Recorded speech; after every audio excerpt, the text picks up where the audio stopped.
Saan ba dapat natin i-invest ang ating time, energy, attention, and money? Sa vlog na ito, pag-uusapan natin ang mga the best investments. Handa na ba kayo?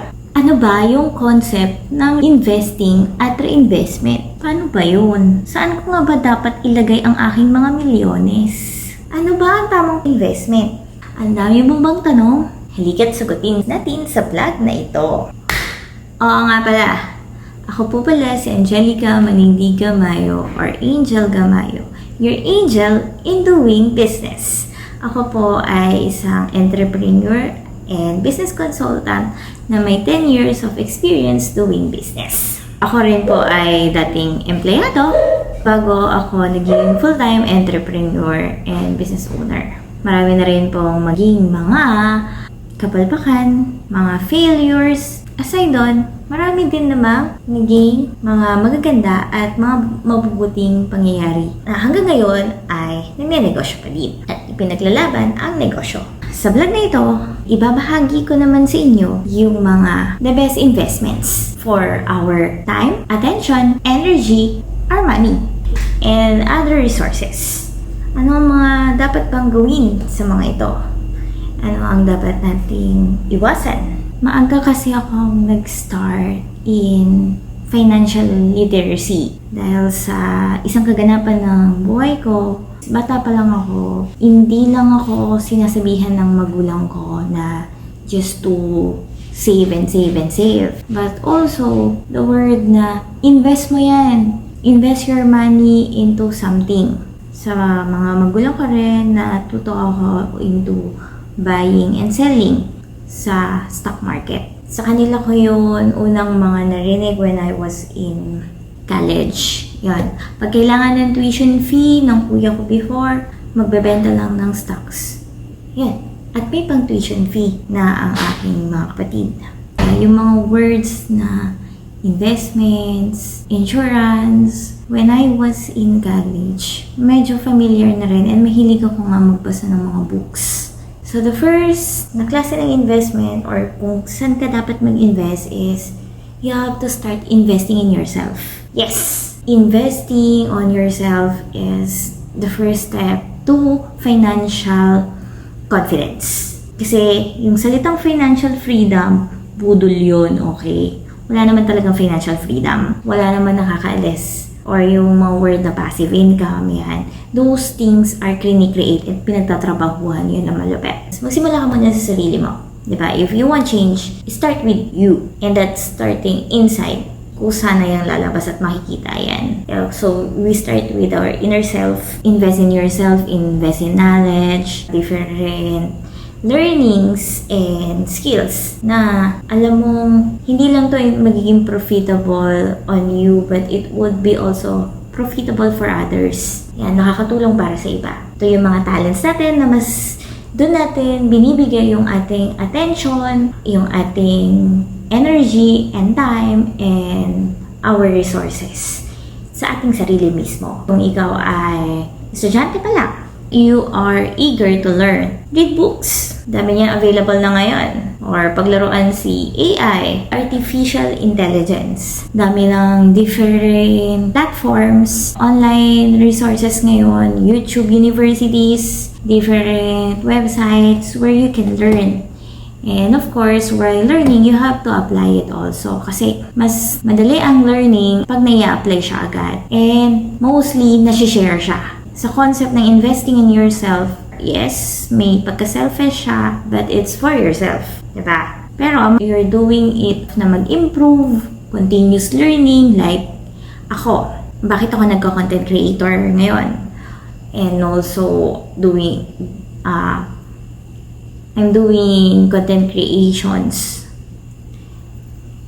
Nag-undergo din ako ng trainings nung college ako, I buy book, uma-attend ako ng different events, mostly into financial kasi yun yung hilig ko. So, when it comes to numbers, mga statistics, datas, dyan ako nagda-dive. Dyan ko binubuhos yung time and attention and my money, mga resources ko. I bought t-shirt for motivation para ipa-remind sa akin what are my goals, especially financial. That way back 2012. Books about entrepreneurship. Doon ko invest yung aking mga resources to gain more knowledge. I bought stocks from an early age and I get insurance. I protected myself. At the age of 23 years old, hanggang sa nasundan, nagkaroon ng health insurance, term insurance, pati yung variable unit link.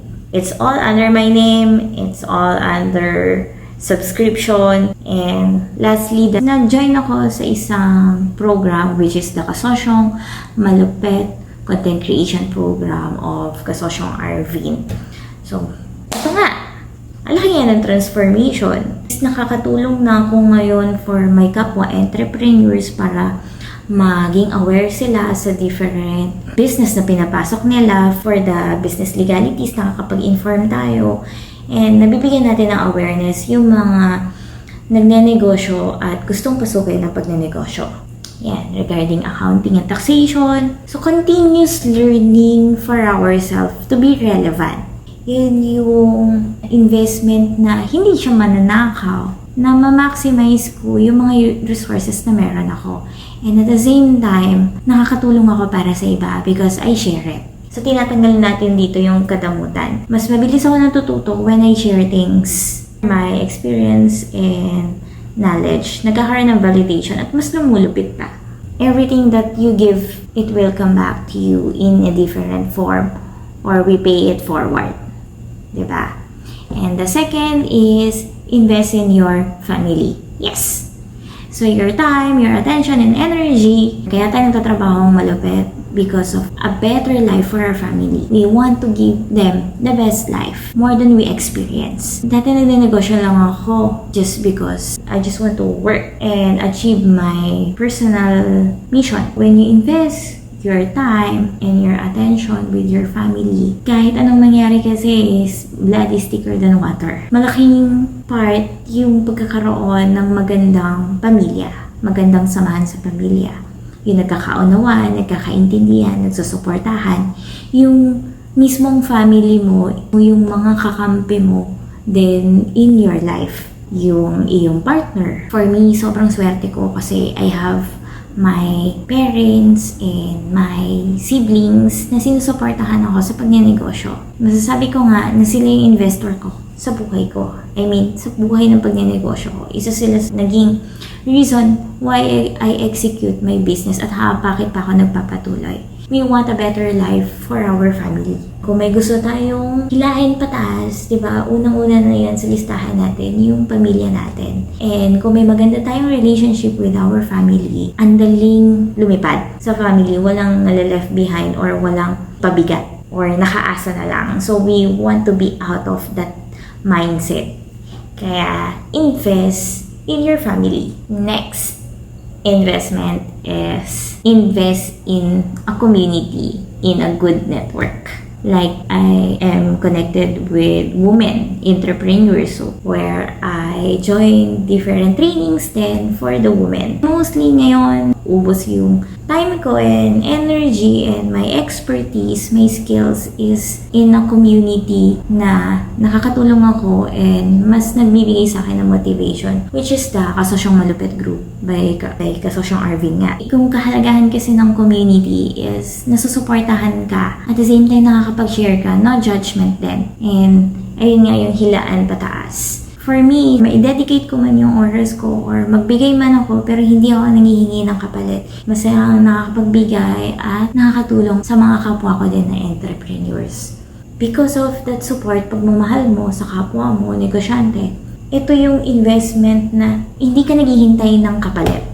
You are continually supporting the mission, the advocacies, using the principles, and giving your core gifts na uumapaw na pabalik sa'yo, ibang happiness or ibang fulfillment and satisfaction yung ibibigay natin when we invest our time in a community or network or friends also.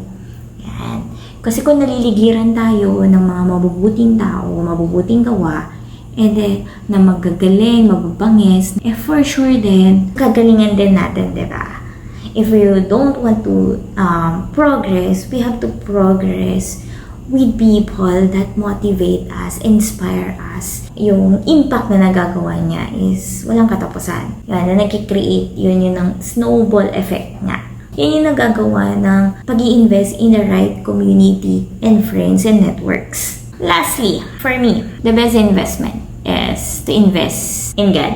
Invest your relationship with the Lord. You give time to know Him more by reading the scriptures, being humble, and having that faith na sa dami nangyayari sa buhay natin. Iba yung alam natin na may Diyos na alam nating hindi natin kaya. As a human, maubos at maubos tayo. But know that we have an unlimited resources. We always ask it from the Lord. Yan, awa at grasya ng Diyos.